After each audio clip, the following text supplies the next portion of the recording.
ఒక్కొక్కటి వింటాడా? ఒకటి మనసు ఎట్టుంటది, ఒక్కొక్కటి మనిషి ఎట్టుంటాడు, ఎదురుతా ఉంటాడు. ఎదురుకి వెళ్తాం, ఏమైంది ఎదురెళ్తాం.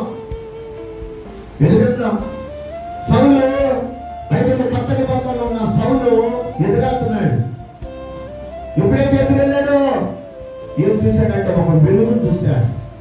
ఆ వెలుగును చూస్తే మనిషి మారిపోయాడు, మనసు మారిపోయింది, ఆలోచన మారిపోయింది, తన మార్గం మారిపోయింది, తన స్థితి మారిపోయింది. వెలుగును చూసి కింద పడిన తర్వాత, లేచిన తర్వాత మనిషే మారిపోయాడు. దేవునికి స్తోత్రం. హల్లెలూయా.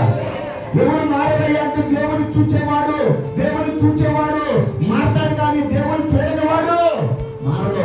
కరుణగా ఉంటాడు, మనసు మారదు, ఆటంగా కలిగిస్తూ ఉంటాడు, ఇబ్బంది కలిగిస్తూ ఉంటాడు, శ్రమలు కలిగిస్తూ ఉంటాడు, సంఘ పరిచర్యను పాల్చేస్తూ ఉంటాడు, శత్రువు ఎప్పుడు ఇబ్బంది పెడతా ఉంటాడు. ఇదిగో సౌలు ఎప్పుడైతే చూశాడో ఆ చూసిన దర్శనము అంటున్నాడు కదా, వెలుగును చూచాను, ఆ వెలుగు నన్ను మార్చింది.